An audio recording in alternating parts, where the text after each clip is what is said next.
আমি আমিনা আমার সন্তানকে তোমার কোলে উঠায়া দিব, জোরে বলেন সুবহানাল্লাহ।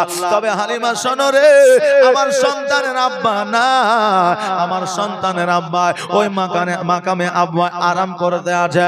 হালিমা আমার সন্তানকে নিয়ে গিয়ে কোন রকমের ব্যথা দেবে না, কোন রকমের যন্ত্রণা দেবে না, কোন রকমের আঘাত যেন না পায়। হালিমা বলল, আমিনা বোন রে, আজকে আমি কথা দিলাম আমি হালিমা যতদিন পর্যন্ত বেঁচে আছি, আমার প্রাণ যতক্ষণ পর্যন্ত আছে ততক্ষণ পর্যন্ত আমি মোহাম্মদকে কোন যন্ত্রণা, ব্যথা, বেদনা, কোন আঘাত আমি দেব না।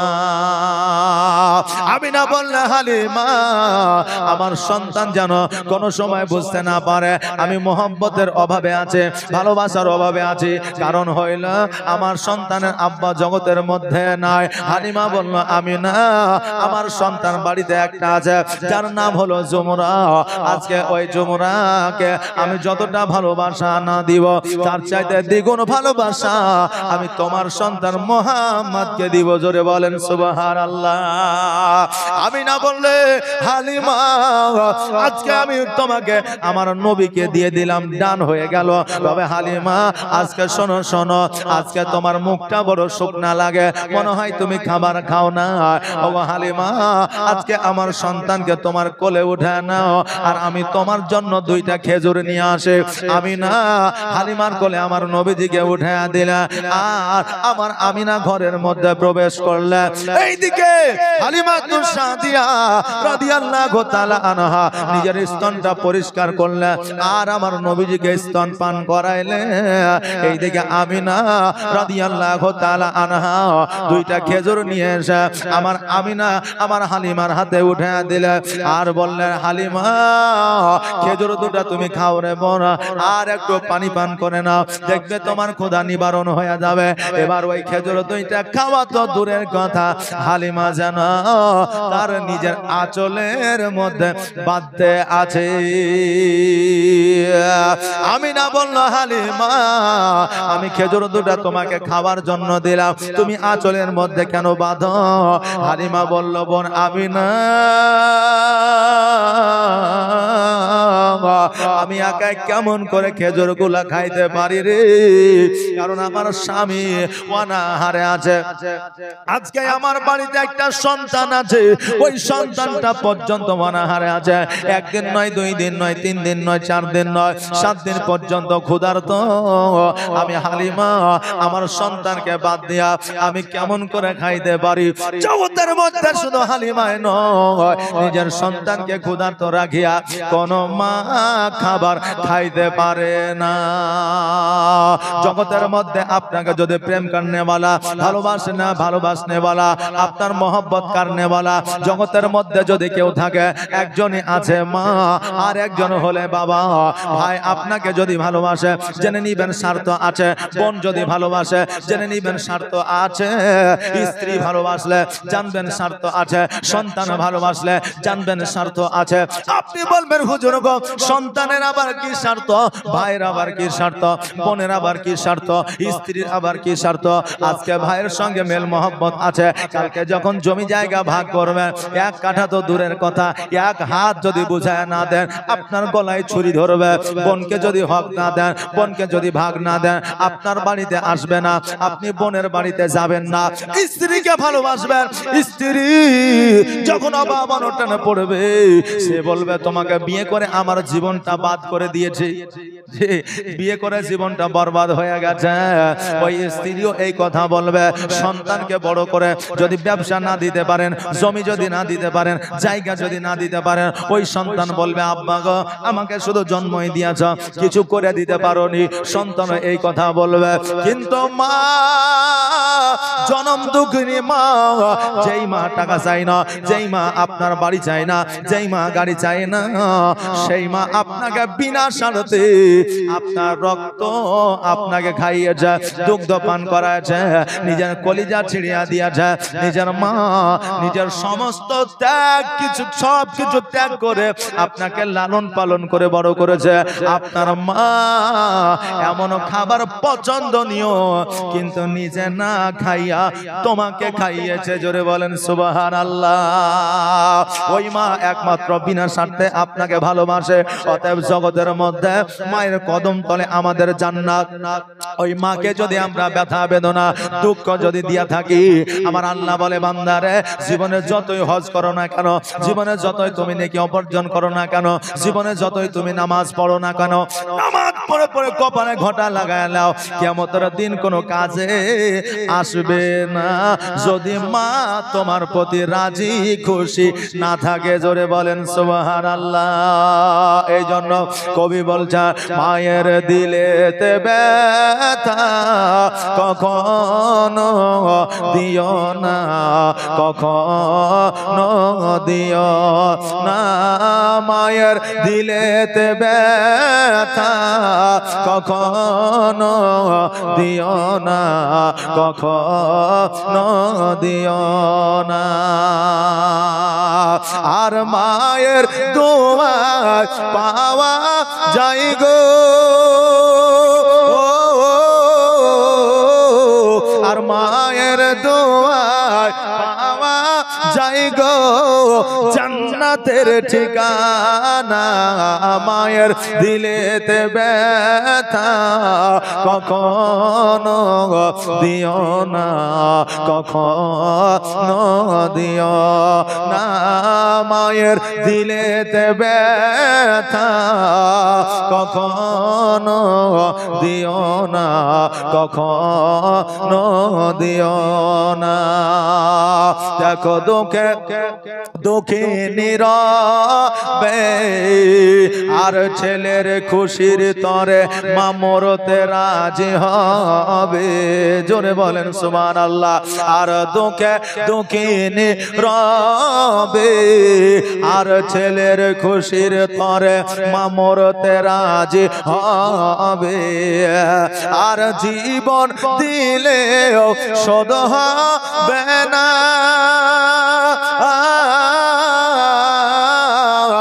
আর জীবন দিলেও শোধ হবে না মায়ের দুধের দেনা।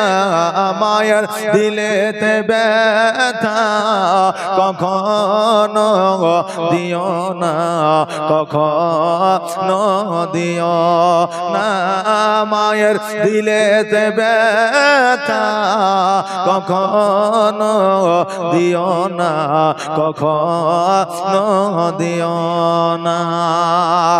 আর মায়ের দোয়ায় পাওয়া যায় গো জান্নাতের ঠিকানা। মায়ের দিলেতে ব্যথা কখনো দিও না, কখনো দিও না। আল্লাহুম্মা সাল্লাল্লাহু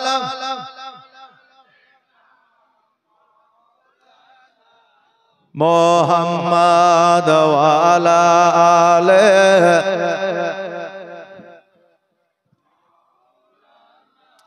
মোহাম্মদ। ও বাবা যে ভাইরা, এই জন্য মাকে জীবনে কোনোদিন কষ্ট দিবেন না। জীবনে যদি আপনি কোনো অসুবিধায় পড়ে, জীবনে যদি কোনো আপনার রোগ বালা দূর না হয়, আপনি ডাক্তার উকিল হাকিম দেখালে আপনার পেরেশানি দূর হইল না, আমি একটা পরামর্শ আপনাদের দিয়া যায়, আঁচলে বেঁধে পকেটে ভরে নিয়ে যান। বাড়িতে যাওয়ার পরে মায়ের কাছে যাবেন, মায়ের আঁচল খানা ধরিয়া আপনার মাথার উপরে নিবেন, মায়ের হাত চুম্বন দিয়া মাকে বলবেন মা গো আজকে আমার পেরেশানি দূর হয় না, ব্যবসায় উন্নতি হয় না, বাড়িতে টাকায় বরকত নাই, রোগ দূর হয় না, ও মা এর জন্য একটু তুমি আমার জন্য দোয়া করে দাও। খোদার কসম করে বলি, ওই মা যদি আল্লাহর দরবারে হাত দুখানা তুলে তোমার জন্য যদি দোয়া করে দেয়, আমার আল্লাহ যদি ওই মায়ের দোয়াকে কবুল করে নেয়, তোমার জীবনের সমস্ত পেরেশানি দূর হয়ে যাবে। জোরে বলেন সুবহানাল্লাহ। কারণ মায়ের দোয়া আমার আল্লাহ জীবনে কোনোদিন ফিরায় দেয় না। কারণ আমার রাসূল বলেছেন সবচাইতে দ্রুত দোয়া কবুল হয় তার একজন অসহায় মার। জোরে বলুন সুবহানাল্লাহ। হালিমা বলে বোন রে, আমার বাড়িতে একটা সন্তান আছে, ওই সন্তানটা না খায় আছে, আমি কেমন করে খাইতে পারি? এই জন্য আমি আঁচলের মধ্যে বেঁধে নিলাম, বাড়িতে যাইয়া সবাই একসঙ্গে এই দুইটা খেজুর ভাগ করে খাইব। আমি না বলে হালিমা আরো একবার মোহাম্মদকে কোলে নাও। হালিমা যখন কোলে নিলেন, ঘরের মধ্যে গেলেন, আরো 3টা খেজুর নিয়ে আসলেন, 5টা খেজুর হালিমার হাতে উঠাইয়া দিলেন।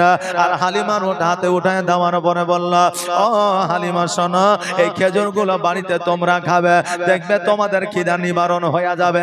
আমাদের মধ্যে প্রশ্ন আসতে পারে, হুজুর গো 5টা খেজুরে 3 জনের কেমন করে খিদা নিবারণ হইতে পারে? 5টা খেজুর হবে যে?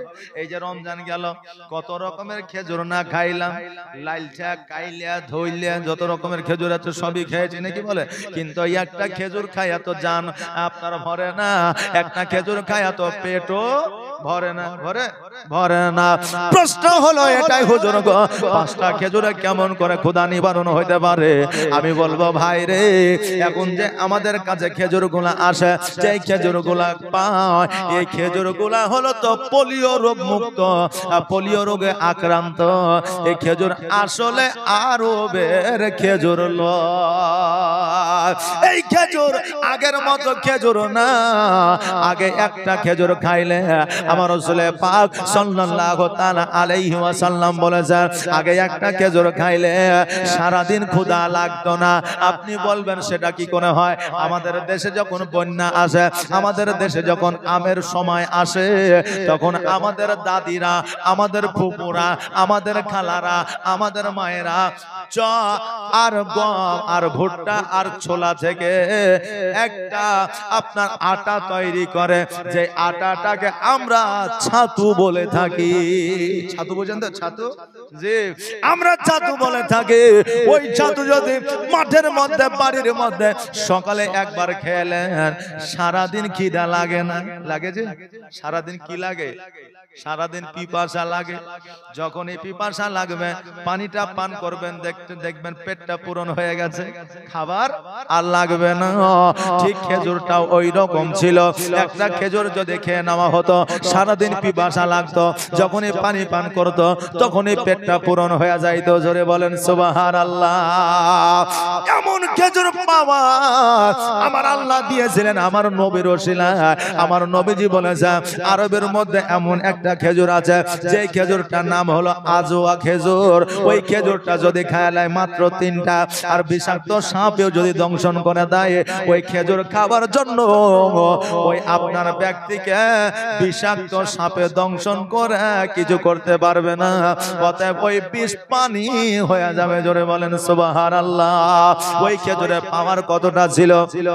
আর আমরা যে খেজুরটা খাই, ওই খেজুরে বিষ পানি হওয়া তো দূরের কথা, আমাদের সুগার, প্রেসার, কোলেস্ট্রল বেড়ে যায়। মানে এগুলা আসলে খেজুর তো গাছের না, এই খেজুর গুলা হয়েছে গুড় দিয়ে তৈরি করা, মিশ্রি দিয়ে তৈরি করা, আরো কিছু দিয়ে তৈরি করা। কথা কি বুঝতে পারলে? ওগুলাকে খেজুর বিলে চালিয়ে দিচ্ছে।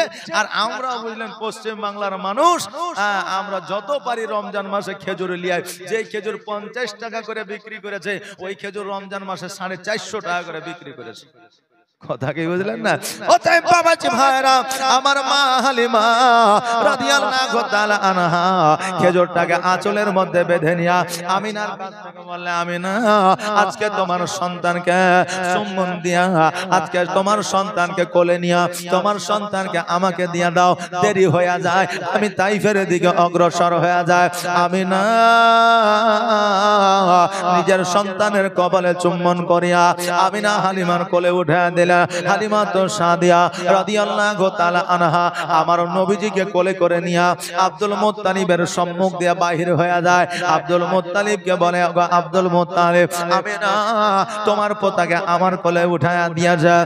আব্দুল মুত্তালিব বলল, হালিমা রে, আজকে আমার যখন বৌমা তোমাকে উঠায়া দিয়েছে আমার পোতাকে, আমি কিছু বলবো না, তবে শোনো একটা কথা তোমাকে বলি, আমার পোতার আব্বা নয়, আমার পোতা যেন জীবনে কোনোদিন কষ্ট ব্যথা বেদনা না পায়। হালিমা বলল, ওগো আব্দুল মুত্তালিব, কথা দিলাম জীবনে কোনোদিন আমি নবীকে ব্যথা বেদনা দিব না। এই বলে আব্দুল মুত্তালিবের কাছ থেকে বিদায় নিয়ে আমার হযরত হালিমা তো সাদিয়া রাদিয়াল্লাহু তাআলা আনহা আমার নবীজিকে কোলে নিয়ে যেন উটের পৃষ্ঠে চেপে গেলেন। আর উটের পৃষ্ঠে চেপে যাওয়ার পরে স্বামীকে বলতে যে, স্বামী গো, উটের লাগামখানা ধরে টান দেয়, আমরা তাইফের দিকে যাব। উট যেন আগাতে শুরু করে। হারিস কিন্তু উটের লাগামখানা ধরে টান দেয়, উট কিন্তু আগে যায় না। এবার হালিমা বলল, স্বামী গো, উটের কি খাবার নাই, এই জন্য কি উট চলে না? হারিস বলল, না না না, যদি খাবার না থাকার কারণে যদি উট না চলতো বাড়ি থেকে মক্কায় আসতো না। অতএব উট চলছে না, তার মধ্যে কোনো কারণ হয়তো আছে। লাগাম কানা ধরে টান দেয়, তবু উট যায় না। রাগ করে এত জোরে লাগাম ধরে টান দিলে লাগাম ছিঁড়ে যেন আপনার দরদর করে রক্ত পড়তে লাগলো, তবুও যেন উট আগে যায় না। উট বলে, আল্লাহ গো, আমার জবানটা তুমি খুলে দাও, আমি একবার হারিসের সঙ্গে কথা বলতে চাই। আল্লাহ বলে, উঠ রে, আমি আল্লাহ, আমার মহিমা বোঝা বড় দায়, আমি বোবাকে কথা বলাইতে পারি, কথা বলনে বলাকে বোবা বানিয়ে দিতে পারি, জীবজন্তুকে কথা বলাতে পারি, মানুষকে বোবা বানিয়ে দিতে পারি। আমি আল্লাহ তোমাকে ক্ষমতা দিলাম, পাওয়ার দিলাম, তোমাকে জবান দিলাম, তুমি হারিসের সঙ্গে কথা বলে নাও। উট বলে, হারে, আমার লাগাম ধরে আর টান দিও না, টান দিও না, আমি আগে যাব না, এই জন্য আগে যাব না। আমার পৃষ্ঠের মধ্যে যে বসে আছে সে জগতের সাধারণ বাচ্চা নয়, ও হলো সারা জাহানের বাদশা। অতএব শাহজাহান সারা জাহানের বাদশা হইয়া আজকে তাকে তোমার পেছনে থাকবে, এটা আমি উট মেনে নিতে পারবো না। হালিমাকে দইয়া আমার নবীজির সম্মুখে থাকবে, আর সম্মুখে থাকার পরে যদি আমার লাগামখানা ধরে টান দেয় আমি উট তবে আগে যাব, আমি নচেত আগে যাব না। হারিস কিন্তু আপনার চলে আসলেন পেছন দিকে, আর আমার নবীজিকে আগায়া দিলেন। যেমনই আগায়া দেওয়া, ওর যেন দ্রুত বেগে দৌড়াতে আরম্ভ করেছে। হালিমা বলল, স্বামী গো, উটকে আস্তে চলতে বলে, এই জন্য আস্তে চলতে বলে কারণ আমরা মক্কা নগরে বাচ্চা পেয়েছি, যদি আমরা পড়ে যাই, যদি কোনো অ্যাক্সিডেন্ট ঘটে যায়, যদি কোনো আপনার সমস্যা হয়ে যায়, মক্কা নগরে কেউ সন্তান দিবে না, আর আমি আব্দুল মুত্তালিব মা আমিনাকে জবাব দিতে পারবো না। উটকে বলে, উঠ রে, আস্তে চলো, আস্তে চলো, এত দ্রুত বেগে গেলে অসুবিধা আছে। উট বলে, শোনো রে, সমস্ত তাইফবাসীরা আমার নবীজিকে না লইয়া সমস্ত তাইফবাসীরা আগের দিকে চলতেছে। আমার নবী সারা জাহানের বাদশা আমার পিঠের মধ্যে বসে আছে। আমার নবীকে যতক্ষণ পর্যন্ত ওই তাইফবাসীদের আগে না নিয়ে যাব, ততক্ষণ পর্যন্ত আমি উট আস্তে চলবো না। ওই উট যেন দ্রুত বেগে চলতে চলতে তাইফবাসীদের সঙ্গ লাভ করেছে, তাইফবাসীদের সঙ্গ নিয়ে নিয়েছে। এবার তাইফবাসীরা একে অপরে বলতে আছে, ওরে হালিমা, আজকে তোমাদের উটকে কি খাইয়েছ, কি এমন লালি খাইয়েছ, কি এমন ছোলা খাইয়েছ, কি এমন ডাল খাইয়েছ, কি এমন ঘাস খাইয়েছ যে আজকে তোমার উটের পাওয়ার বেড়ে গেছে। হালিমা বলল, তাইফবাসীরা শোনো রে, আজকে আমার উটকে লালি খাওয়াই নাই, ছোলা খাওয়াই নাই, ডাল খাওয়াই নাই, আপনার ঘাস খাওয়াই না, আজকে আমার উটের পৃষ্ঠে যে বাচ্চা বসে আছে, এই বাচ্চার মহব্বত আজকে এই উট উটের জাজবা বেড়ে গেছে, জোরে বলেন সুবহানাল্লাহ। আজকে এই উটের পাওয়ার বেড়ে গেছে। ওই আমার বাবাজি ভাইরা, আজকে আমার নবী পাক সাল্লাল্লাহু তাআলা আলাইহি ওয়াসাল্লাম পেটে পাথর বেঁধে যুদ্ধের ময়দানে গিয়েছে। সাহাবীদের পেটে পাথর বাঁধা ছিল, তবু নবীর মহব্বতে ওই যুদ্ধে জয়লাভ করেছে, জোরে বলেন সুবহানাল্লাহ। ও বাবাজি ভাইরা, যাদের নবীর প্রতি প্রেম ও ভালোবাসা মহব্বত থাকে রে, তাদের পাওয়ার আমার আল্লাহ বাড়ায়া দেয়। আজ পর্যন্ত যারা দিল্লিতে পাওয়ার নিয়ে আছে তারা ছিল আল্লাহর ওলি। আজকে আপনার মুম্বাইয়ে যারা পাওয়ার নিয়ে আছে তারাও হলো আল্লাহর ওলি। আজকে যারা পশ্চিম বাংলায় পাওয়ার নিয়ে আছে তারাও হলো আল্লাহর ওলি। একমাত্র আল্লাহর ওলি হওয়ার কারণ হইল আমার নবীর প্রতি তাদের মহব্বত ছিল, জোরে বলেন সুবহানাল্লাহ। এই জন্য আজকে শুধুমাত্র পশ্চিমবঙ্গ নয়, যারা নবীর প্রেমে পাগল হয়েছে তাদেরকে সারা বিশ্বের মানুষ জানে ও মানে, জোরে বলেন সুবহানাল্লাহ। আর আমার নবীর শানে যারা গুস্তাখি করেছে তারা ধ্বংস হয়ে গেছে।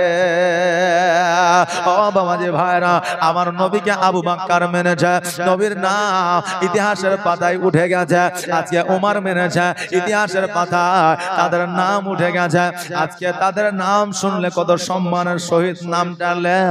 কিন্তু বাবাজি ভাইরা, তার মধ্যে একজন ছিল যার নাম ছিল আবু জাহেল, যে নবীকে দেখতে পারে না, যে নবীর শানে গুস্তাখি করেছে, যে নবীকে অপমান অপদস্থ করেছে। আজকে ওই আবু জাহেলের নাম শুনিলে একটা বেধর্মিক থুতু ফেলা। একজন বেধর্মিক আবু জাহেলের নাম শুনলে বলে এই লোকটা খারাপ লোক ছিল। এখান থেকে বোঝা যায় যারা নবীর শানে গুস্তাখি করে আল্লাহ তাবারক তাআলা তাদেরকে ধ্বংস করে দেয়, জোরে বলেন সুবহানাল্লাহ। বাবাজি ভাইরা, আজকে হালিমাতুস সাদিয়া রাদিয়াল্লাহু তাআলা আনহা বললেন, শোনো রে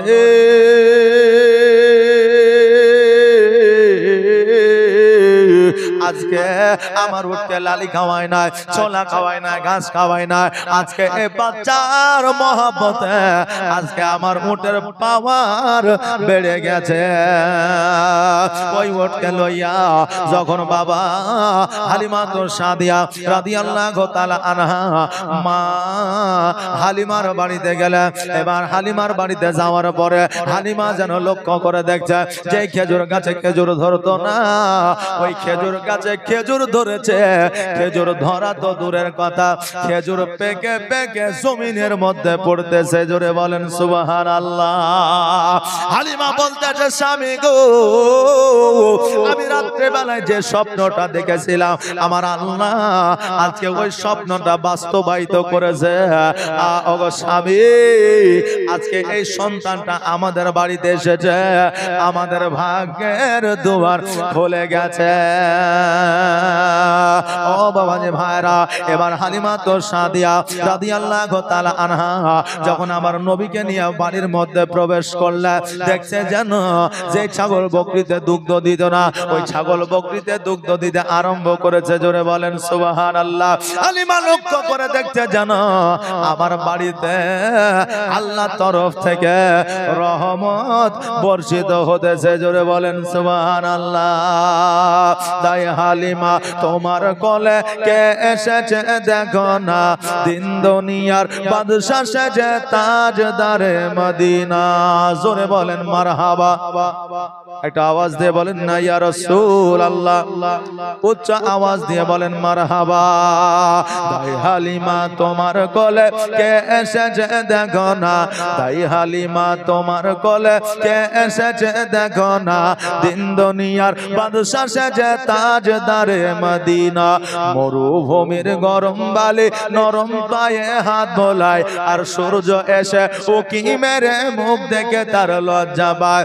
মরুভূমির নবীর গরম বালি নরম পায়ে হাত বোলায় আর সূর্য এসে উকি মেরে মুখ দেখে তার লজ্জা পায় চাঁদের মতো চাঁদ পেয়ে চাঁদের মতো চাঁদ পেয়ে আর আমিনা রইলি না চাঁদের মতো চাঁদ পেয়ে আর হালিমা রইলি না দিন দুনিয়ার বাদশা সেজে তাজদারে মদিনা তাই হালিমা তোমার কোলে কে এসেছে দেখো না দিন দুনিয়ার বাদশা সেজে তাজদারে মদিনা মেঘ মাথায় ছায়া করে মোর নবীজির মাথাতে আর সাপ এসে হাওয়া করে দয়ার নবীর গায়েতে জোরে বলেন সুবহানাল্লাহ মেঘ এসে ছায়া করে মোর নবীজির মাথাতে সাপ এসে হাওয়া করে দয়ার নবীর গায়েতে তাকিয়ে দেখে দয়ার নবী তাকিয়ে দেখে দয়ার নবী রহমতের খাজানা দিন দুনিয়ার বাদশা সেজে তাজদারে মদিনা তাই হালিমা তোমার কোলে তাই হালিমা তোমার কোলে কে এসেছে দেখো না দিন দুনিয়ার বাদশা সেজে তাজদারে মদিনা আল্লাহুম্মা সাল্লাল্লাহু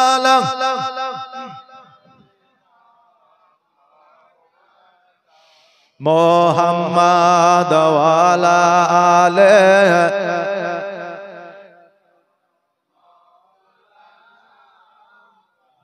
ও আমার যুবক ভাই বোনেরা গো ও আমার ইসলাম দরদি ভাইরা শুনে নাও আমার হালিমা তো সাদিয়া রাদিয়াল্লাহু তাআলা আনহা স্বামীকে বলতেছে স্বামী গো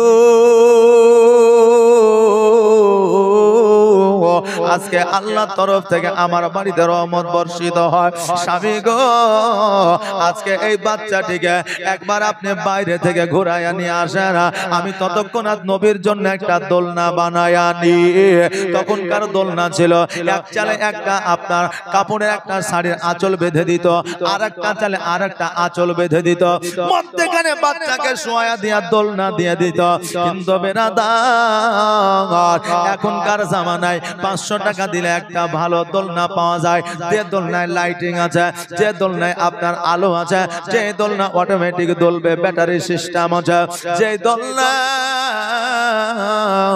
কত রকম আওয়াজ হবে যে আওয়াজ চাইবে সে আওয়াজ হবে তবুও ওই দোলনায় বাচ্চা খুশি হয় না আরে বাবারা একটা কথাই আপনাদের বলে দিয়ে যায় কারণ মায়ের আঁচলে যে শান্তি সারা জাহানে নাই সেই শান্তি এই জন্য আগের মায়েরা ওই মায়েদের আঁচলে আপনার দোলনা বানায়া বাচ্চাদের ঘুম দেয়া দোলনা দিয়ে দিয়া আপনার ঢিকি দিয়ে আপনার চাল করতো যাতে আটা পিসাই করতো সারাদিন বাচ্চা ঘুমাইতো আর এখন ওই মায়েদের ঢিকি নাই ওই মায়েদের জাতা নাই কাজকর্ম নাই ধান সিদ্ধ নাই ভাপানো নাই অতএব ওই একটা বাচ্চাকে নিয়ে পেরেশানি হয়ে যায় দোলনায় ঘুমায় না বিছানায় ঘুমায় না অতএব আরামদায়ক বিছানা ফ্যান চলছে এসি চলছে কুলার চলছে লাইট আছে কিন্তু আগে ফ্যানও ছিল না এসিও ছিল না লাইটও ছিল না মা শুধু একটু আঁচল দিয়ে হাওয়া করতো আর বাচ্চারা জান্নাতি ঘুম ঘুমাইতো জোরে বলেন সুবহানাল্লাহ আমি বলতে চাই বাবা রে মায়ের আঁচলে যে শান্তি সারা জাহানে নাই সেই শান্তি এই জন্য আমি বলবো যদি কোনো অন্যায় করো ভুল করো যদি কোনো রকম তুমি বিপদে পড়ো মায়ের কাছে যাইয়া নালিশটা করো মা যদি দোয়া করে দেয় সমস্ত পেরেশানি তোমার দূর হয়ে যাবে হালিমা বললেন স্বামী গো এই বাচ্চাটাকে নিয়ে একটু বাইরে থেকে ঘুরে আসেন আমি ততক্ষণ একটা দোলনা বানাই আনি আমার হালিমা তো সাদিয়া রাদিয়াল্লাহু তাআলা আনহার স্বামী হারিস যেন আপনার কোলে উঠে আনিলা আর যেন বাইরে গেলেন হালিমা একটা চালে একটা শাড়ির আঁচল বেঁধেছে একটা কর্নার অপর কর্নার বাঁধতে যাবে অমনি যেন স্বামী হারিস এসে বলল বিবি রে আজকে তোমার সঙ্গে একটা কথা আছে হালিমা বলল কথাটা তো পরেও বললে হয় আপনি এক কোণে গেলেন আর এক কোণে চলে আসলে দোলনাটাও তো আমার বাধা হয়নি। হারিস বলে বিবি রে পরে বললে হবে না, এক্ষুনি বলতে হবে, এই জন্য আসলাম। বলে কি কথা? বিবি রে এই যে বাচ্চাটা আমরা নিয়ে আসলাম, আমার কোলে যে বাচ্চাটা আছে, এই বাচ্চাটা সাধারণ বাচ্চার মতো বাচ্চা নয়, এই বাচ্চার মধ্যে অলৌকিক দৃশ্য আছে। হালিমা মিচকি হাসি দিয়ে বললেন স্বামী গো আপনি কি এতক্ষণে বুঝতে পারলেন? বলে হ্যাঁ। বলে কি বুঝলেন? বলে বাচ্চাকে লইয়া যখন আমি বাইরে গেলাম, ওই বাচ্চাটার হাতটা ছুটে গিয়েছিল আর সামনে আর পেছনে হাতটা দলতেছিল। লক্ষ্য করে দেখলাম ওই হাতের সাথে সাথে আকাশের সূর্য পর্যন্ত খেলতেছিল। জোরে বলেন সুবহানাল্লাহ। শুধু এটাই নয় রে বিবি, খেজুর গাছগুলো যে দাঁড়ায়া ছিল আমার নবীর হাতের সাথে সাথে ওই খেজুরের গাছগুলো খেলতেছিল। জোরে বলেন সুবহানাল্লাহ। হালিমা তো সাদিয়া রাদিয়াল্লাহু তাআলা আনহা মিচকে হাসি দিয়া বলল স্বামী গো আপনি এতক্ষণে বুঝতে পারলেন? আমি মক্কাতেই বুঝে গিয়েছি। জোরে বলেন সুবহানাল্লাহ। হারিস বলল বিবি রে কি বুঝেছো বলো বলো। বিবি বলল পরে শুনবেন। বলে না এক্ষুনি শুনবো। আগের দাদু দাদিরা গল্প বলতো, পোতা পুতিনেরা শুনতো, এখন ওই দাদু দাদির গল্প চলে না, কারণ পোতা পুতিনেরা শুনে না। কারণ এখনকার পোতা পুতিনেরা গল্প বাদ দিয়েছে আর টেঙ্গে টেঙ্গে ধরেছে। এই টেঙ্গে টেঙ্গে বুঝেন তো? হ্যাঁ, কে বুঝে না, ভাইরাল হয়েছে এখন। বাচ্চারা শুধু টেঙ্গে টেঙ্গে করে বেড়াইছে। আমি বললাম টেঙ্গে টেঙ্গে মানে কি রে? এখন যে এই বাচ্চা বাচ্চা ছেলেরা টেঙ্গে টেঙ্গে করছে, বলে আপনি জানেন না মোবাইলে একজন ভাইরাল হয়েছে। যখন এবার বুঝলেন ইউটিউবে সার্চ করে দেখছি যে ওই আফ্রিকার একজন বান্দা বাচ্চা ছেলে বুঝলেন মাথাটাকে একবারে খোলানের মতো করে রেখেছে, চোখ দুটাকে আমড়ার মতো করে রেখেছে, আর মুখগুলোকে বুঝলেন ছুচকাল করে রেখেছে, দিয়ে টেঙ্গে টেঙ্গে করছে। আমি ওর ব্যাপারে যখন গুগলে সার্চ করে দেখলাম যে আসলে এর বাড়ি কোথায়, এর পরিচয়টা কি, দেখি তো দেখলাম যে ওই বাচ্চাটা আসলে একটা কোরআনের হাফেজ। জোরে বলেন সুবহানাল্লাহ। এই টেঙ্গে টেঙ্গে প্রত্যেকটা বাচ্চা এখন মুখস্থ করে ফেলাইছে, বুঝলেন না? এই জন্য এখনকার বাচ্চাদের ট্যালেন্ট আলাদা, আগেকার বাচ্চাদের ট্যালেন্ট ছিল আলাদা। জোরে বলেন সুবহানাল্লাহ। হালিমা বললেন একটু পরে শুনিয়েন। বলেন না এখনই শুনবো। গল্পের মধ্যে যদি টুইস্ট চলে আসে, গল্পের মধ্যে যদি ইন্টারেস্ট চলে আসে পরে শুনবো, এই রকম কাল বিলম্ব করার সময় নাই, এখনই শুনবো। তুমি বলো। বলি কি বলে না? বলে হারিস বলল বিবিরা তুমি এখনই বলো, আমি এখনই শুনবো, কারণ এই এর প্রতি আমার ইন্টারেস্টেড চলে এসেছে। হালিমা বলল স্বামী গো আমি হালিমা, আমার শরীর কোনোদিন অসুস্থ থেকে সুস্থতা লাভ করে না, আমার জীবনে কোনোদিন ভালো আমার শরীর হয় না। স্বামী গো আমার আমিনা যখন আমার কোলে বাচ্চাটিকে উঠায়া দিল, আমার নিজের স্তন পরিষ্কার করাইয়া যখন স্তনে দুগ্ধ পান করানোর জন্য লাগাইলাম, খোদার কসম করে বলি নবী যখন আমার স্তন পান করতে শুরু করলেন, আমার শরীরের সমস্ত রোগ ভালো হয়ে গেল, সমস্ত রোগ ভালো হয়ে গেল। শুধু এটাই নয় গো স্বামী, আজকে আমার একটা স্তন পান করেছে, অপর স্তন পান করেনি। কারণ হইল ওই বাচ্চাও জানে আমার একটা সন্তান আছে। জোরে বলেন সুবহানাল্লাহ। ও আমার প্রাণের স্বামী, আমি এই অলৌকিক দৃশ্য ওখানে দেখেছি আর বুঝে নিয়েছি এই বাচ্চা জগতের সাধারণ বাচ্চার মতো বাচ্চা নয়, এর মধ্যে অলৌকিক কিছু দৃশ্য আছে। আর নবীর প্রেমে পাগল হইলে, নবীর প্রেমে পাগল হইলে আল্লাহ তাআলা খুশি। নবীর দরুদ পড়ো দিবানিশি। জোরে বলেন সুবহানাল্লাহ। নবীর প্রেমে পাগল হইলে, নবীর প্রেমে পাগল হইলে আল্লাহ তাআলা খুশি। নবীর দরুদ পড়ো দিবানিশি, নবীর দরুদ পড়ো দিবানিশি। ওকে নবীর প্রেমে পাগল হইলে আমার আল্লাহ তাআলার দিদার মিলে গো। ওকে নবীর প্রেমে পাগল হইলে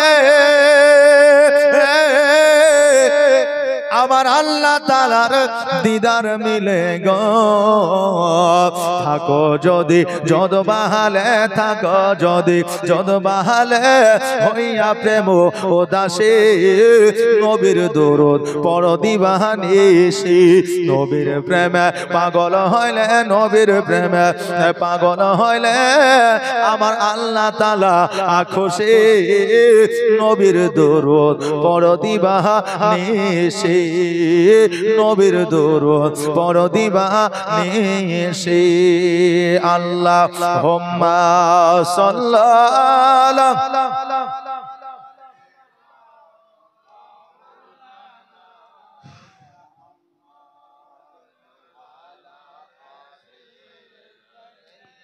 মৌলানা মোহাম্মদ ও বাবার ভাইরা আমার হালিমা তো সাদিয়া রাদিয়াল্লাহু তাআলা আনহা আমার নিজের স্বামী হারিসকে বলল স্বামী গো আজকে থেকে এই বাচ্চা যখন আমার বাড়িতে এসেছে আমার বাড়িতে কোনোদিন অভাব অনটন হবে না নবী আমার তাইফে লালিত পালিত হতে লাগলে কোন রাবী বলেছেন 5 বছর পর্যন্ত লালিত পালিত হয়েছিল কোন রাবী বলেছেন না না না হালিমা 6 বছর পর্যন্ত রেখেছিল কেউ বলেছেন না 5.5 বছর পর্যন্ত ছিল ও বাবাজি ভাইরা আমার নবীজি তাইফের মধ্যে বাচ্চা অবস্থায় বাচ্চা কালে যেই ব্যবহার যেই আচার আচরণ দেখিয়েছিলেন এই জন্য তাইফবাসীরা আমার নবীকে আখ্যায়িত করেছিল একটা নাম দিয়েছিল যে নামটা হলো আল আমিন আর আল আমিন শব্দের অর্থ হলো সত্যবাদী জোরে বলেন সুবহানাল্লাহ আমার নবী পাক সাল্লাল্লাহু তাআলা আলাইহি ওয়াসাল্লাম 5 বছর বয়সে আমার হালিমাকে ডাক দেয়া বলে মা গো আজকে আমার ভাই জুমরা বন জঙ্গলে যায় ছাগল চরানোর জন্য আমি নবী আমাকে কেন ছাগল চরানোর জন্য পাঠাও না আমিও জুমরার সঙ্গে ছাগল চরাতে যেতে চাই হালিমা বলল এ মুহাম্মদ শুনে না আজকে আমি তোমাকে ছাগল চরাতে যেতে দিতে পারি না এই জন্য যেতে দিতে পারি না ওই জঙ্গলে বাঘ আছে ভাল্লুক আছে হাতি আছে কত রকমের জীবজন্তু আছে তোমাকে আক্রমণ করতে পারে আর তোমাকে যদি আক্রমণ করে দেয় আমি আমিনাকে জবাব দিতে পারবো না আমি মুত্তালিবকে জবাব দিতে পারবো না আমার নবী বলে মা কোন জীবজন্তু ক্ষমতা নাই আমাকে আক্রমণ করবে হালিমা বলল বেটা রে আমি তবুও তোমাকে বন জঙ্গলে পাঠাইতে পারবো না আমার নবীজি যেন ঘরের মধ্যে চলে আসলে হালিমা যেন কোনো মতে রাজি হইলেন না সন্ধ্যা বেলায় জুমরা যখন ছাগল চড়াইয়া বাড়িতে এসেছে বাড়িতে আসার পরে আমার নবীজির পাশে শুইতেন আর আমার নবীজি বলতেছে জুমরা রে আজকে তুমি একাই ছাগল চড়াতে যাও তোমাকে কি ভালো লাগে যেমন এই কথা বলে যায় জুমরা 2 চোখের পানি ছেড়ে দিয়ে বলে ও ভাই মোহাম্মদ ওই বন জঙ্গলে বাঘ আছে ভাল্লুক আছে হাতি আছে শিয়াল আছে সাপ আছে কত কিছু আছে তবুও ভয়ে ভয়ে ছাগল বকরি চড়াতে হয় একাই যায় একাই কি ভালো লাগে রে ভাই সঙ্গে যদি কাউকে পাই আরো ভালো হয় নবী আমার বললে জুমরা আমি যদি যাই তোমার কি অসুবিধা আছে জুমরা বলল না না না আজকে তুমি যদি আমার সঙ্গে যাও আমার আরো ভালো হবে তোমার সঙ্গে আমি খেলবো আর আমি ওই ছাগল বকরির দুগ্ধ দোয়ায়া গাছের পাতায় কইরা আমি তোমাকে আদর করে পান করাইবো জোরে বলেন সুবহানাল্লাহ তোমরা বললো গো তবে তোমাকে কে আমার মা পাঠাইবে আমি অনেকদিন বলেছি আমার ভাই মুহাম্মদকে পাঠাও কিন্তু মা পাঠাই না আমার নবীজি বলল জুমরা রে আমি একটা যুক্তি তোমাকে দিলাম ওই যুক্তি মোতাবেক তুমি যদি কাজ করো মা তোমার সঙ্গে আমাকে পাঠাবে জুমরা বলল কি যুক্তি বলে সকাল হবে ছাগল চড়াইতে যাবে না দুপুর হবে ছাগল চড়াইতে যাবে না মা যদি বলে ছাগল চড়াতে যাও তুমি বল মা গো মোহাম্মদকে যদি আমার সঙ্গে না দাও আমি ছাগল চড়াইব না, আমার সঙ্গে পাঠাও। আমার নবীজি এই বুদ্ধি দিলেন। এবার সকালবেলায় আমার হালিমা বলতেছে জুমরা রে সকাল সকাল ছাগল নিয়ে যাও, আজকে কেন যাও না? জুমরা বলে মা গো নবীকে সঙ্গে দাও, না দিলে আমি যাব না। হালিমা বুঝে নিলেন কালকে নবী আমাকে বলছিল ছাগল চড়ানোর কথা, আজকে জুমরাকে বলে দিয়েছে। আজকে কেন কিয়ামত পর্যন্ত যদি আমি ছাগল চড়ানোর জন্য বলি জুমরা যাবে না। জোরে বলেন সুবহানাল্লাহ। এরা বাচ্চাতে যুক্তি করে ফেলাইছে। দেখবেন আমাদেরও ভাই ভাই পিটাপিটি যদি ভাই থাকে একই ঘরে একই বিছানায় শোয়, কিন্তু এদের মধ্যে মহব্বত থাকে কি ঠিকই, কিন্তু মারামারিটা বেশি হয়। মহব্বত ঠিকই থাকে কিন্তু মারামারি বেশি হয়। ঘুমিয়ে গেছে তাদেরকে বিছানায় শুইয়ে দিলেন পাশাপাশি। সকালবেলায় যখন ডাকতে যাবেন তো দেখবেন যে ওর মাথা ওর পায়ের দিকে আর ওর মাথা ওর পায়ের দিকে, মানে যে যখন চেতন পেয়েছে সে তখন ঘুষাইছে তুই আমার দিকে এখানে আমাদের এখানে। তাই বলে যে ভাই ভাই মহব্বত নাই তা নয়, হ্যাঁ, কিন্তু পিটাপিটি হলে একটু ঘুষাঘুষি মারামারি হয়, কিন্তু এদের আবার যুক্তিও হয়।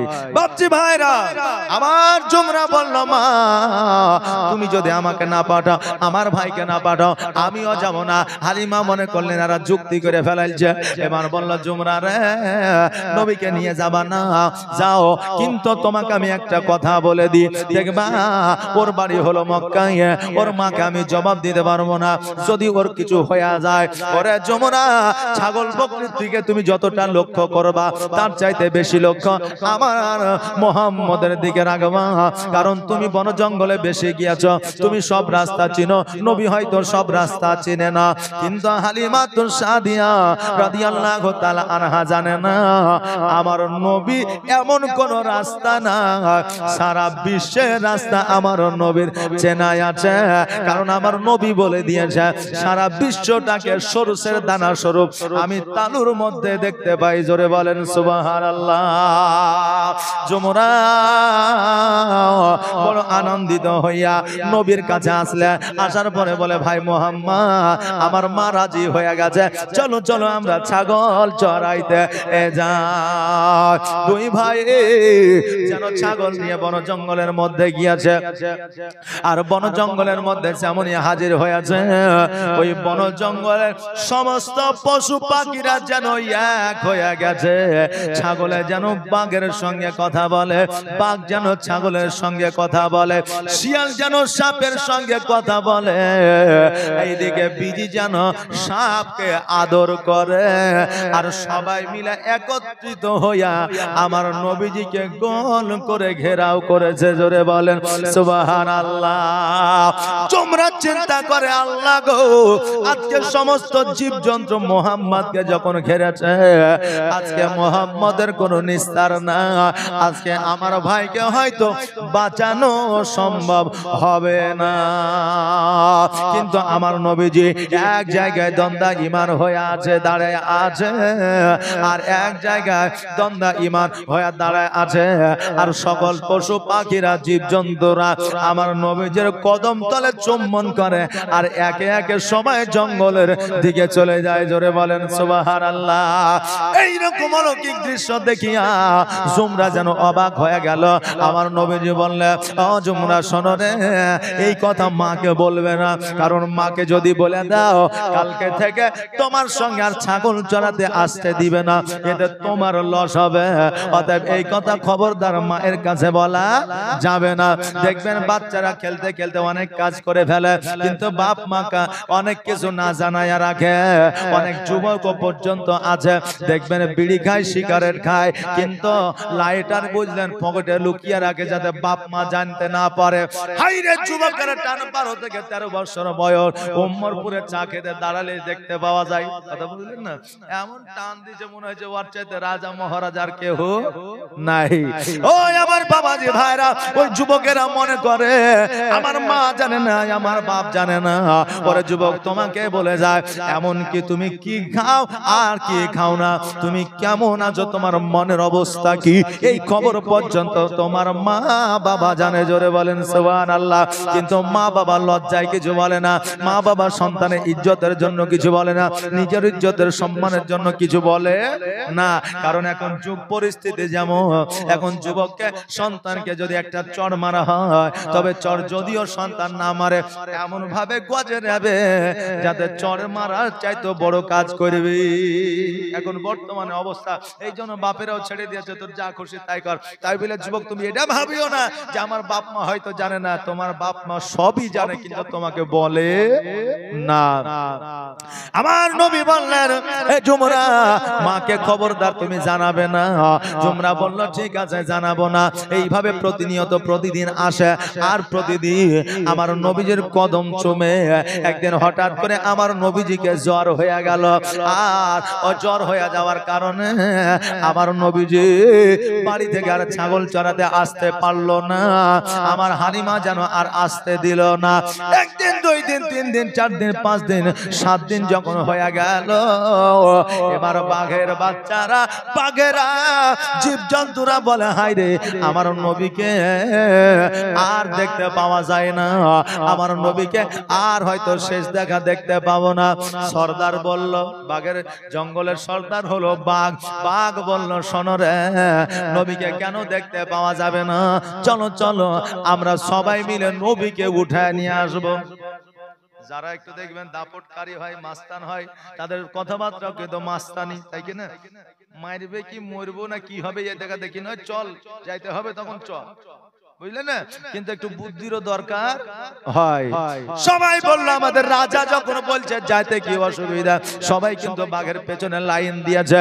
এই দিকে শিয়াল পণ্ডিত বুঝলেন একটা গাছের কাছে শুয়ে আছে। শিয়াল বলছে, রাজা মশাই যাবেন কোথায়? দল বল বাইন্ধে। বাঘ বলছে, নবীজি অনেকদিন আসে নাই তো, নবীজিকে তুলতে যাবো, নিয়ে এসে আমরা কদম চুম্বন করব।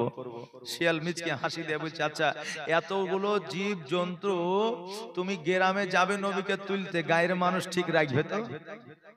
আচ্ছা বলেন, এই জায়গায় আমরা বসে আছি, এখন যদি দুইটা শিয়াল ঢুকে যায়, জালসা শোনা বাদ দিয়ে আগে মার মার তাই বলবো, তাই কিনা? হ্যাঁ, আগে ধর আগে মার তাই বলবো না? কার মুরগি ধরবে না কাকে খাম করে দিবে বলবে? তো একসঙ্গে গ্রামে গঞ্জে যদি আপনার 10টা বাঘ ঢুকা তো দূরের কথা, একটা ঢুকলেই তো বুঝলেন পাড়া গোষ্ঠী দূরের কথা, খবর পুরো ভারতবর্ষে পৌঁছে যায়, তাই না? হ্যাঁ, তো শিয়াল বলছে একজনেরও জীবন থাকবে না যদি যাও। বাঘ বলছে তাহলে কি করতে হবে মামা? বলে, মামা শোনো, আমাকে সে দায়িত্বখানা দাও। বলে, কি করবি রে? বলে, হালিমার বাড়িতে যাব, আর যাওয়ার পরে ওর সব চাইতে যেটা দল বইলে যেটা সব চাইতে ভালো ছাগল, ওই ছাগলটাকে নিয়ে আসবো, আর ওই ছাগলটাকে ছাড়ানোর জন্য আমার নবী আসবে, আর ওই নবীকে শেষবারের মতো দেখে তার কদম তলে চুম্বন করবো। জোরে বলেন সুবহানাল্লাহ। বাঘ বলছে, মামা পারিবা তো? তো বলে, হ্যাঁ পারবো। এই শিয়াল আর বাঘের গল্প কত শুনেছি বুঝলেন, আর এই শিয়াল আর বাঘের গল্প কত যে ইতিহাসে আছে তার ঠিক নাই। মানে শিয়াল বাঘকে ছাড়া চলতে পারেনি, আর বাঘ কিন্তু শিয়ালকে ছাড়া চলতে পারেনি। বাঘে শিকার করেছে ঠিকই, কিন্তু মজা পেয়েছে শিয়ালে, কারণ মগজটা ওই চুরি করে খেয়েছে। কথা বললেন না? হ্যাঁ, তো শিয়াল বাঘের গল্প অনেক আছে বাবা। হ্যাঁ, তো শিয়াল বাঘের গল্প আপনাদের শোনাবো না, যেহেতু 3 দিনের জীবনী, এই জন্য একবারে পাইটু ভাই বাবা আমি জীবনে আগে নিয়ে যাচ্ছি, এই জন্য আগে নিয়ে যাচ্ছি যাতে আপনারা শুনে একটু তৃপ্তি পান। জীবনের মধ্যে গল্প স্বল্প অনেক কিছুই থাকে না বাপ, কিন্তু আমি শুরু থেকে একবারে শেষ পর্যন্ত টানাটান জীবনী নিয়ে আসছি। আর তাছাড়া তো অনেক জীবনী ছেড়েই দিয়েছি, অনেক জীবনী ছেড়ে দিয়েছি। আব্দুল্লাহর বিবাহ ছেড়ে দিয়েছি, মা আমিনার বাড়ির ঘটনা ছেড়ে দিয়েছি, তারপরে আব্দুল্লাহর বন্ধুর ঘটনা ছেড়ে দিয়েছি, আব্দুল্লাহর জন্য কে কোন কোন নারী জীবন দিয়েছে তাও ছেড়ে দিয়েছি, নাকি আব্দুল্লাহ রাদিয়াল্লাহু তাআলা আনহুর জান্নাতে বিবাহ হয়েছে এই ঘটনাও ছেড়ে দিয়েছি, অনেক ঘটনা ছেড়ে দিয়েছি। তবে আপনাদেরকে এমন ভাবে 3 দিনের জীবন শোনাবো, শেষ পর্যন্ত আপনারা শুনবেন তো মনে করবেন যে আমি নবীজির পূর্ণাঙ্গ জীবনী শুনে নিয়েছি। আল্লাহ যেন সেই তৌফিক দান করে। সকলে বলেন আমিন সুম্মা আমিন। বাঘ বলল, মামা পারবা তো? বলে, হ্যাঁ পারবো। বলে, ঠিক আছে, দায়িত্ব তোমাকে দিলাম। এবার শিয়াল কি করলো? গোটি গোটি পায়ে হালিমার বাড়িতে পৌঁছালো, আর হালিমার বাড়িতে পৌঁছানোর পরে ও সুযোগ নিচ্ছে, রেডি হচ্ছে যে কখন আমি ছাগলটা নিয়ে যাব। যেমনই সুযোগ পেয়ে গেছে অমনি যেন ছাগলটাকে নিয়ে দৌড়াতে আরম্ভ করেছে। জুমরা কাঁদতে আরম্ভ করেছে, মা আমাদের সব চাইতে যে ভালো ছাগল, ওই ভালো ছাগলটাকে শিয়ালে নিয়ে পালিয়েছে। এবার হালিমা বলতেছে, জুমরা তুই কেন কাঁদতেছিস? ছাগল নিয়ে গেছে, আরো তো তোর ছাগল আছে। জুমরা বলল, মা গো ওই ছাগলটা সব চাইতে চাইতে ভালো ছিল। দুনিয়ার মধ্যে জগতের মধ্যে আমার মা বোনেরা ছাগল পোষে, মুরগি পোষে, আমার মা বোনেরা আপনার বতক পোষে, এই দেখবেন গরু পোষে।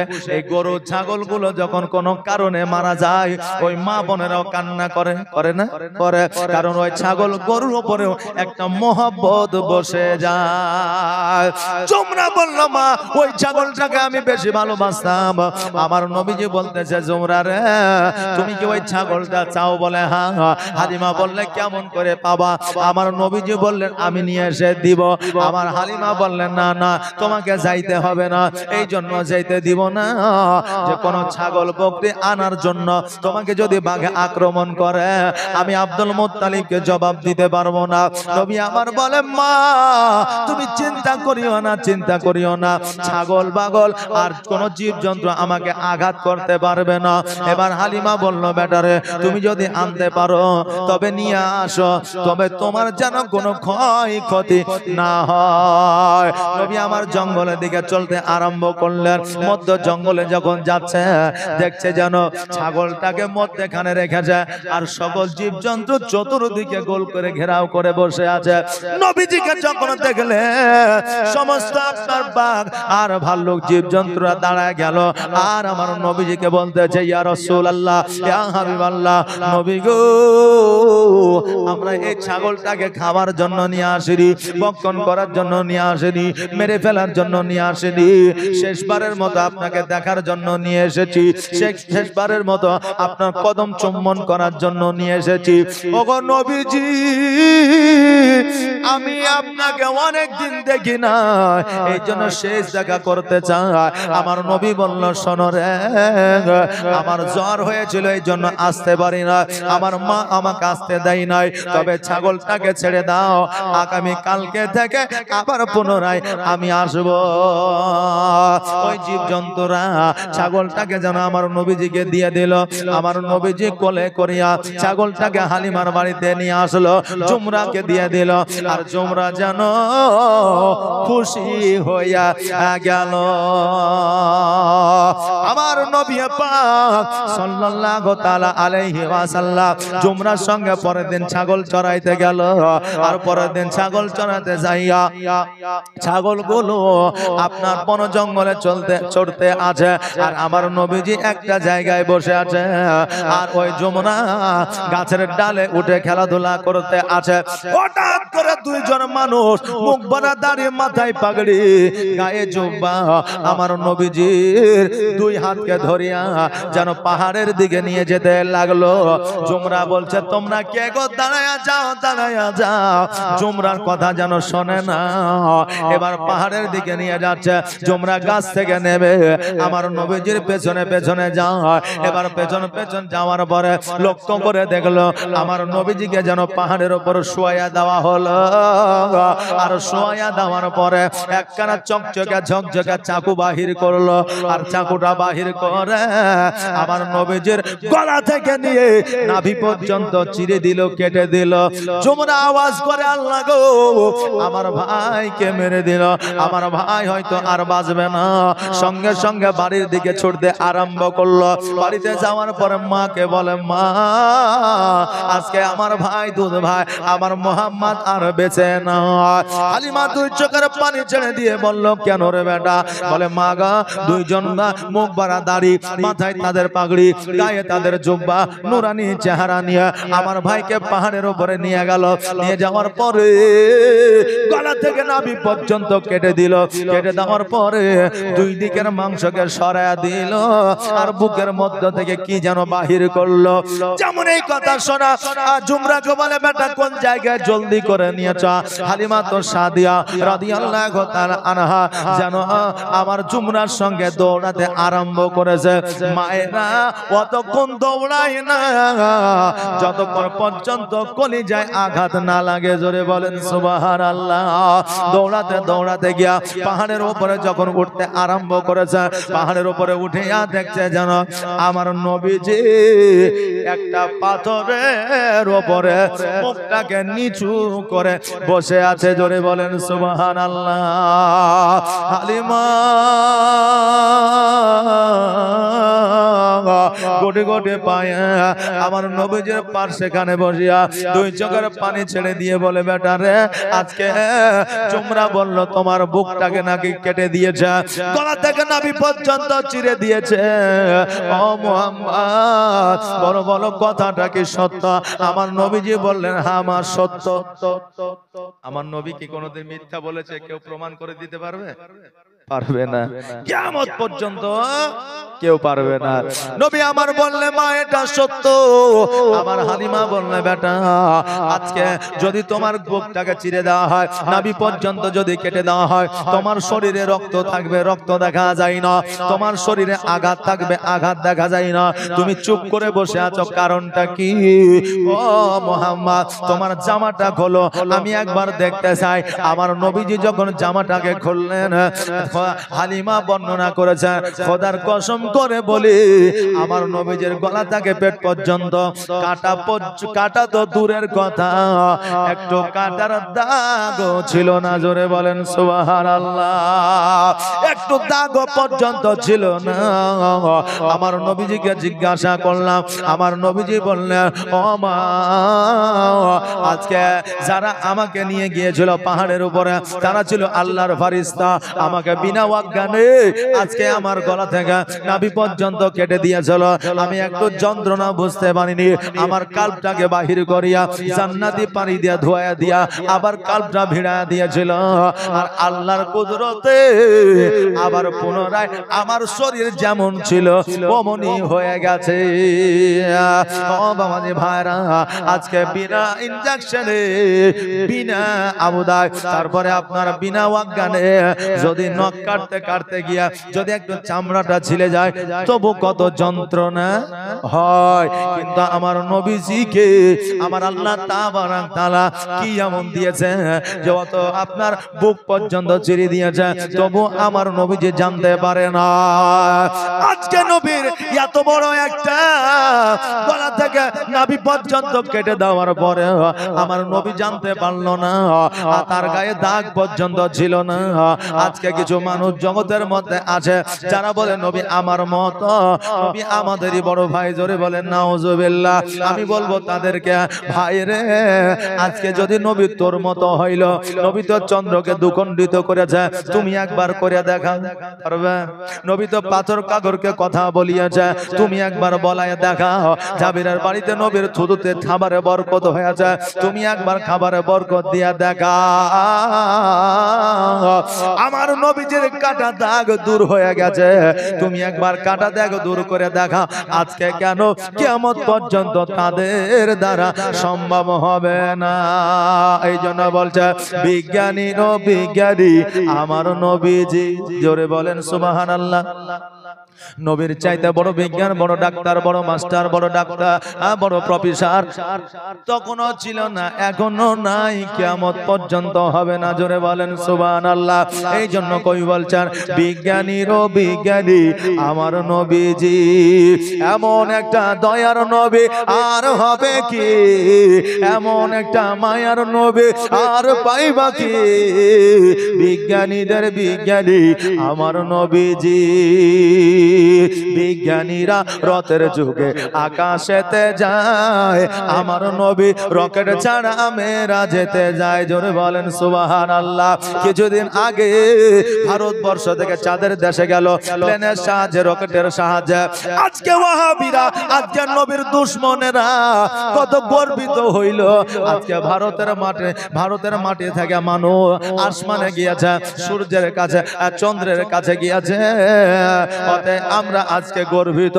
আমি বলবো রে নবীর দুশমন, আজকে নবীজি আজকে থেকে 1442 হিজরি আগে বিনা প্লেনে, বিনা জাহাজে, বিনা রকেটে প্রথম আসমান তো দূরের কথা, সপ্তম আসমান ভেদ করে আমার আল্লাহর সঙ্গে দিদার করেছে। জোরে বলেন সুবহানাল্লাহ। আজকে নবীর দুশমন তোরা শুনেলে আজকে ওই নবীর নাম করতে তোদের দ্বিধাবোধ মনে হয়, আর এই বিজ্ঞানী প্রথম আসমানে গেলে তোদের গর্বিত মনে হয় এটাই আহলে সুন্নাত ওয়াল জামাতের মধ্যে আর ওয়াহাবিদের মধ্যে পার্থক্য। জোরে বলেন নাউজুবিল্লাহ। এই জন্য কবির ভাষায় বলছে বিজ্ঞানীরা রথের যুগে আকাশেতে যায় আর আমার নবী রকেট ছাড়া মেরা যেতে যায়। ওরে এই যুগে কি এমন বিজ্ঞান আর হবে কি? ওরে এই যুগে কি এমন বিজ্ঞান আর হবে কি? বিজ্ঞানীদের বিজ্ঞানী আমার নবীজি। আবু বকর সিদ্দিকের সাপে কামড়াইলো, আমার নবীর থুতু দিয়া ভালো হয়ে গেল। জোরে বলেন সুবহানাল্লাহ। আবু বকর সিদ্দিককে যখন সাপে দংশন করেছে, নবী আমার বলে, এই আবু বকর তোমার চোখে কেন পানি? আবু বকর বলল, হুজুর গো সাপে দংশন করেছে, বিষে কাতর হয়ে গেছে, শরীরটা সবুজ বর্ণ হয়ে গেছে, আমি সহ্য করতে না পারিয়া আমার চোখ থেকে পানি পড়ে আপনার মুখমণ্ডলে পড়েছে। নবী আমার বললেন, আবু বকর কোন জায়গায় দেখাও? বলে হুজুর আমার পায়ের গুল্লায়। নবী আমার নিজের থুতু মুবারক লাগাইয়া দিলেন। আবু বকর বলে, খোদার কসম করে বললাম, যখন আমার নবীজি থুতু মুবারক লাগাইয়া দিলেন, আমার শরীরের সমস্ত বিষ সঙ্গে সঙ্গে পানি হয়ে গেল। আজকে যারা বলে নবী আমার মতো, তাদের থুতু যদি ঘামাচিতে দিয়ে দেওয়া হয়, ভালো হওয়া তো দূরের কথা, ওই ঘামাচিতে থুতু দেওয়ার কারণে ওই থুতুর জীবাণুতে ক্যান্সার হয়ে যাবে, কিন্তু ভালো হবে না। আবার উই বলে পণ্ডিতি করে নবী আমার মতো ছিল। জোরে বলেন নাউজুবিল্লাহ।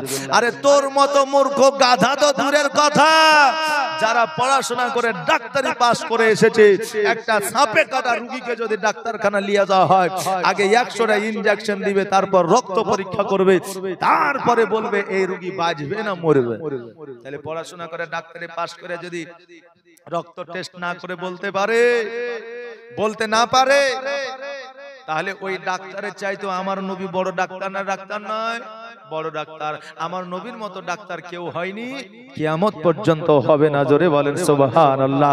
এই জন্য বলছেন আবু বকর সিদ্দিকের সাপে কামড়াইলো, আর আমার নবীর থুতু দিয়া ভালো হয়ে গেল। ওরে এই যুগে কি এমন ডাক্তার আর হবে কি? ওরে এই যুগে কি এমন ডাক্তার আর পাইবা কি? বিজ্ঞানীদের বিজ্ঞানী আমার নবীজি, বিজ্ঞানীদের বিজ্ঞানী আমার নবীজি। আগের যুগের মানুষের অসুখ কম হতো, আর আমার নবীর কাছে আসলে ভালো হয়ে যেত। জোরে বলেন সুবহানাল্লাহ। নবীর কাছে গেলেই ভালো হয়ে যেত। নবীকে প্যারাসিটামল, ক্যালপল, ওএমএসডি এইসব কিছু দিত। একটু হ্যাঁ হু বলে দিত। প্যারাসিটামল, ওএমএসডি, তারপরে ডিএসআর, তারপরে আপনার বিভিন্ন ওষুধ। এই সমস্ত ওষুধ কি নবীর আমলে ছিল? ছিল না। তো নবী আমার কি দিতেন? কিতাবের মধ্যে এসেছে নবী আমার কোরআনের আয়াত দিতেন, আর কিছু গাছগাছরা দিতেন। জোরে বলেন সুবহানাল্লাহ। এতে এই রোগ ভালো হয়ে যেত। সাহাবীরা বর্ণনা করেছেন, আমাদের গাছগাছরা দোয়া তো দূরের কথা, নবীর চেহারা দেখলেই আমাদের রোগ ভালো হয়ে যেত। জোরে বলেন সুবহানাল্লাহ। আর এখন কিছু শ্রেণীর আলেম আছে বা কিছু শ্রেণীর মুসল্লি আছে, তারা বলে ইমামের কাছে যাইয়া ভুল দেওয়া হয়েছে শিরক, বেদাত, এগুলা করা যাবে না। বলে কি বলে না? বলে। আরে আমার নবী তো দিয়েছেন, তা আমি দিলে অসুবিধাটা কোথায়? এমনও রোগ আছে জগতে যে কোরআনের আয়াত ছাড়া ভালো হবে না। সেটা কি রোগ? যতই ডাক্তারের কাছে যান ভালো হবে না। ডিএনএ টেস্ট করান, রক্ত পরীক্ষা করান, এমআরআই করান, সিটি স্ক্যান করান, যাবতীয় যত খুশি যাই করান, ভালো হবে না। একমাত্র কোরআনের আয়াত না হলে সেই রোগটা হলো নজর লাগা। নজর লাগা বোঝেন? এই বুঝেন? নজর লাগা। নজর কখন লাগে? সকাল বেলায় যদি ফার্স্ট মর্নিং এ যদি বাহির করা হয় তখন নজর লাগে। জাওয়াল ওয়াক্তে বাহির করা হলে তখন লাগে।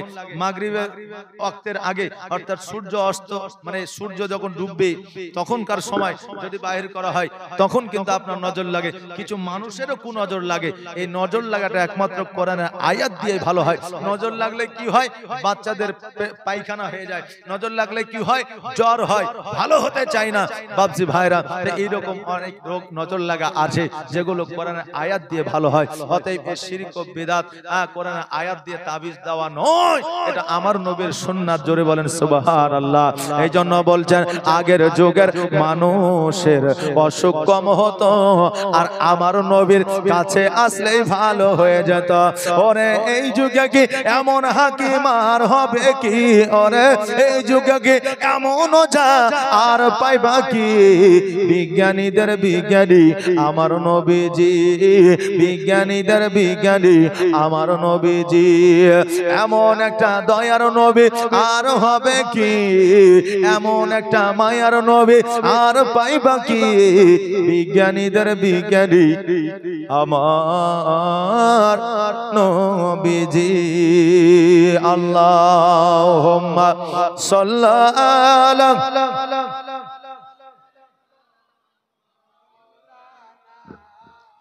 মুহাম্মাদ ওয়া আলা আলি মাওলানা মুহাম্মদ। বাবাজি ভাইরা গো, আল্লাহ তাবারাক তাআলা আমার নবীকে পাঠিয়েছেন।